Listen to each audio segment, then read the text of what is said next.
Alright, so I'm usually pretty positive on my YouTube channel if you've been following me for a short while or a long time. I mean, sometimes I will be mad about like, oh, Crash won Best Picture or something like that, but usually I'm positive, so this is going to be a different kind of video from me. I'm happy to report that this was a difficult list to put together. There weren't like 30 performances that I was like, oh, well, obviously that was not worthy of a win. I mean, there's some acting Oscar wins I like better than others, but it was tricky to nail down 10 that I thought were really astonishingly awful. I actually don't think many of these performances I'm going to talk about are necessarily awful, but they are the main wins that don't sit well with me. Now, full disclosure, there are lots of Oscar-winning performances, especially from the 30s, 40s, and 50s, that I've never seen, that I still don't know much about. So this is not a comprehensive list. I have not seen everything. But here, based on everything I've seen, based on all the lists that I read, here are the top 10 worst acting Oscar wins of all time. Number 10, Sandra Bullock, The Blind Side. You're right. Excuse me? You're right? How'd those words taste coming out of your mouth? Like vinegar. I want to get this one out of the way first. It does pain me to have her here because Sandra Bullock is my favorite actress, but that is not an Oscar-winning performance. I still think that to this day. It still surprises me that she not only won, but that she mostly swept the season for that role and that performance. I think that one was a career win for Sandra Bullock. Someone who audiences had loved for many years. The Blind Side was such a huge hit. She had also had a hit the previous summer with The Proposal, and there really wasn't another performance that year that was necessarily the winner for Best Actress in a Leading Role. The number one reason I include her on the list is that walking into The Blind Side in November 2009 with my friend Katie, I was like, I'm hearing Oscar buzz for Sandra, like maybe she could get into the race, we'll see. I watched the film, I walked out, and I was like, she was fine in that movie. She's not going to get an Oscar nomination for that performance. And so, color me surprised over the next few months, watching her win awards left and right, and then win the Oscar. I just couldn't believe it. I think looking back, the rightful winner here, the best win, would have been Gabourey Sidibe for Precious. That is an incredible dramatic performance. That should have won over Sandra Bullock, but nobody really knew who Sidibe was yet, and Sandra Bullock was, of course, and still is, a big movie star, and I still to this day believe that her Oscar win should have been for Gravity, which is a much better film and a much deeper, resonant character. Number 9, Mahershala Ali, Green Book. And I just put the Attorney General of the United States in an incredibly awkward position. So what? One of my favorite acting Oscar wins of the 2010s was Mahershala Ali for Moonlight. That movie is extraordinary, and he is great in it. But I wasn't a huge fan of Green Book. I didn't find it that interesting. Like, it was okay. I think I gave it like a 6 out of 10. I didn't hate the movie, but I just didn't understand why Mahershala Ali won Best Supporting Actor that year. Like, it's a very big character in the movie. It's not really a supporting performance. And I actually much preferred Viggo Mortensen in that movie. Mortensen has been nominated for lots of Oscars, but he's never won. I would have rather Mortensen won something for that movie than Ali. Like, I'm not even sure Mahershala Ali himself thought he deserved that Oscar. He doesn't look very excited on the stage. And I do think in this category that year, Richard E. Grant for Can You Ever Forgive Me should have won in a landslide. That is a spectacular performance. The Oscar trophy for Best Supporting Actor that year should have gone to Richard E. Grant. Number 8, Joan Fontaine, Suspicion.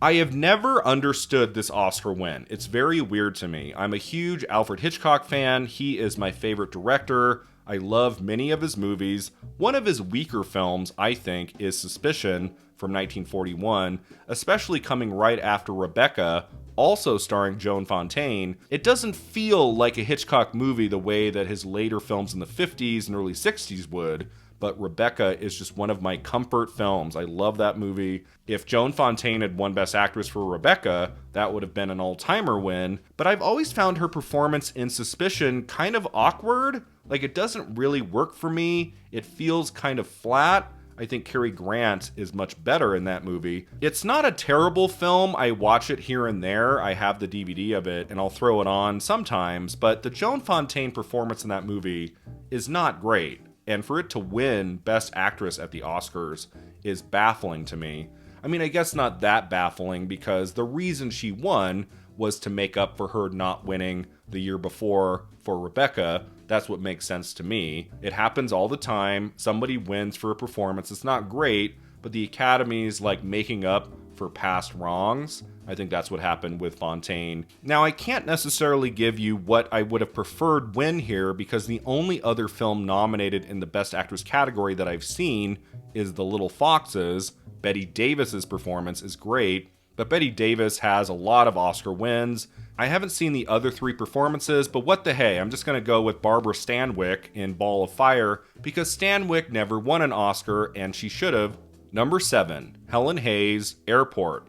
You're English, aren't you? I knew it the moment you started to talk. I don't know why Airport got a Best Picture Oscar nomination, and I will never understand why Helen Hayes won the Best Supporting Actress Oscar for Airport. She does not give a performance in that movie that should come anywhere near the Oscars. She did not deserve a nomination for that, and she definitely did not deserve to win. I think that was just one of those cases where there was a prestige actress in the category who had done lots of great work over many decades, and the Academy thought, well, let's give her another one. Because Helen Hayes actually did win an Oscar in the 30s for Best Actress. Her supporting actress win for Airport was her second Oscar trophy. I just think Airport is one of the clunkiest movies of the early 1970s, and I think easily the winner here should have been Karen Black for 5 Easy Pieces. That's a much better film. That's a much more original, interesting, alive performance. Helen Hayes, honestly, shouldn't have even been nominated here. Number 6, Louise Reiner, The Good Earth. When did you see Lise?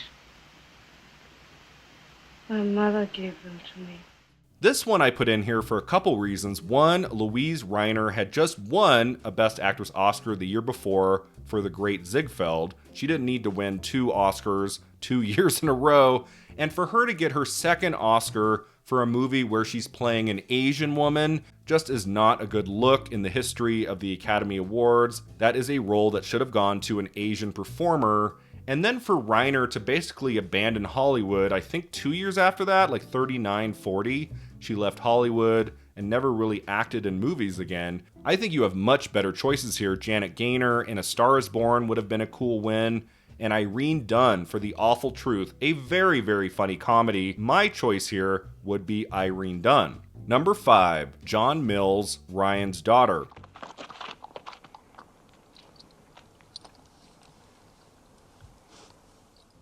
So I had a podcast for 3 years called Film at 50, where we looked at movies released 50 years ago, and one of the first episodes I did back in 2020 was for the 1970 epic film by David Lean called Ryan's Daughter. And while I was watching the movie, I was vaguely aware that one of the actors in it had won the Oscar for Best Supporting Actor, and when the movie ended, I was like, oh, that performance, that was really good, I like that.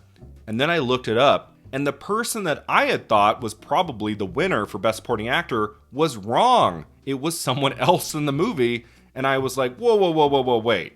John Mills, the mute, the actor who never says anything, who doesn't get a whole lot to do in the film, and who doesn't really add much, like, he won the Best Supporting Actor Oscar? I think he got it because he was a very well-respected actor, and he'd never won before. But boy, that is a weird one. I mean, Ryan's Daughter did not do well critically, with audiences. For that performance in that movie to win the Best Supporting Actor Oscar is very strange to me. Funny enough, that's the same year that Helen Hayes wins her Oscar for Best Supporting Actress for Airport, so the supporting acting categories at the Academy Awards in early 1971 are way off. I would have much rather seen Chief Dan George win here for Little Big Man, the Dustin Hoffman film. Number 4, Elizabeth Taylor, Butterfield 8. Well, I started with Amherst, and I worked my way through the alphabet to Yale. I'm stuck there.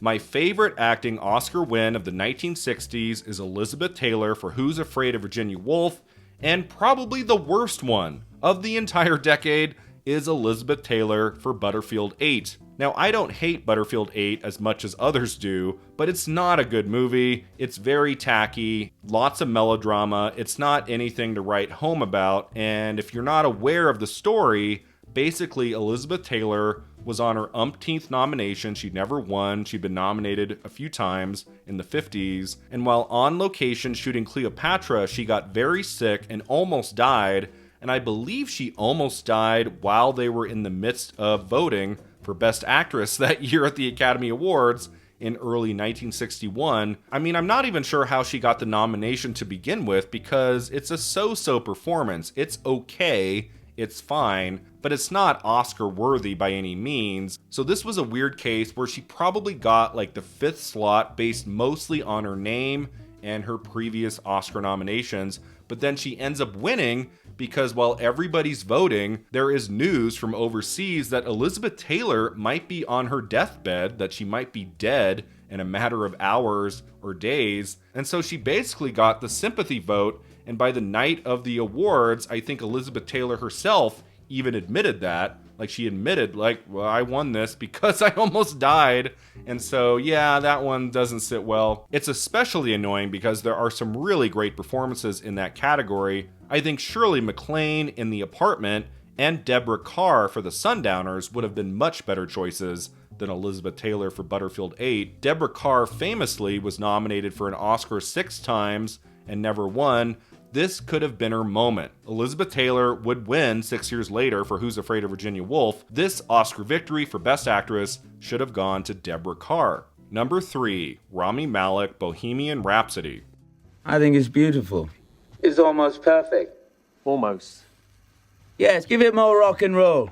So like Butterfield 8, actually, I didn't hate Bohemian Rhapsody as much as other people did. It was perfectly fine, it was entertaining, but I wasn't very impressed by the Rami Malek performance. A lot of it felt overdone. I thought he was trying too hard, and the prosthetics and the makeup effects didn't help. And so then to just watch him sweep the season, I think he won pretty much everywhere, was weird to me. I mean, give him the nomination, fine, I can live with that, but to win Best Actor for Bohemian Rhapsody, especially 4 years on, it's like, it's definitely one of the worst acting Oscar wins we've had, especially in the last couple decades. I mean, I don't know how many people are revisiting that movie, revisiting that performance, like, it's just not great. I think the much better winner that year in Best Actor, someone who has still never won an Academy Award, would have been Bradley Cooper for A Star Is Born. I wonder if because Bradley Cooper directed that movie, that's what made it difficult for Academy members to vote for him. Same thing with Denzel Washington for Fences a few years before that. When an actor directs himself in a movie, it can be difficult to win the Best Actor Oscar. But Bradley Cooper in A Star Is Born gives a much more memorable performance. Rami Malek, for me, most of that performance was just on the surface. I think Taron Egerton a year later in Rocketman was better, and he did not even get the nomination. Number 2, Mary Pickford, Coquette. I wish I'd never seen him. No! I hate him. No! I hate him. Now, I will be honest in saying I did not watch this whole movie, but I did watch part of it when I was researching a video I made last year about the second Academy Awards ceremony. I talked about the controversy at the time when Mary Pickford at the second Academy Awards won Best Actress for Coquette. It kind of felt like an award that she bought for herself, that wasn't really based on quality of the performance, because she's not great in this movie. It's a very shrieky, annoying performance at the very beginning of the sound era of cinema. Like, it's a tough watch. The few clips that I looked at, I was like, ugh.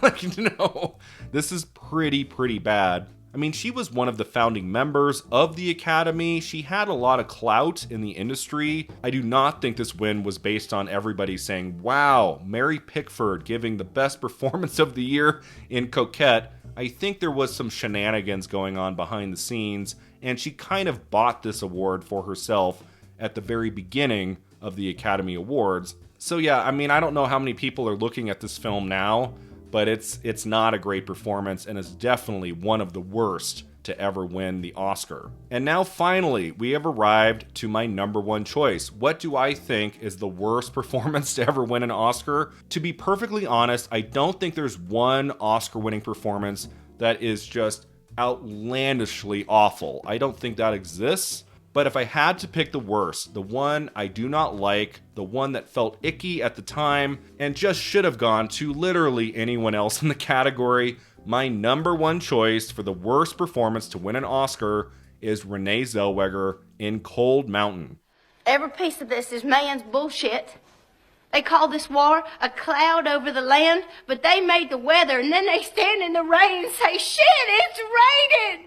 I have seen that movie twice. It's not one of my favorites. I do think Jude Law is pretty good in it, and there's an extraordinary ensemble cast, but the film overall just doesn't work for me, and the part of the movie I like least, the performance in it, that just grates on me, that I hate, is that Renee Zellweger supporting performance.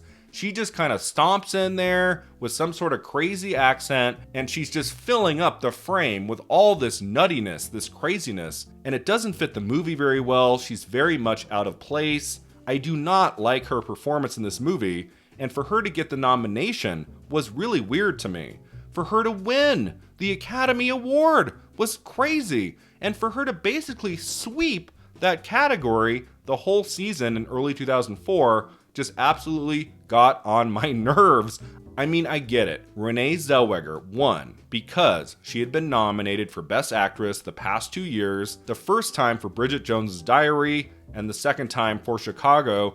She got very close to winning the Oscar for Best Actress for Chicago. She barely lost to Nicole Kidman for The Hours. I would say that race probably came down to like a few hundred votes. Renee Zellweger won lots of precursor prizes for Chicago, and that is a dazzling performance.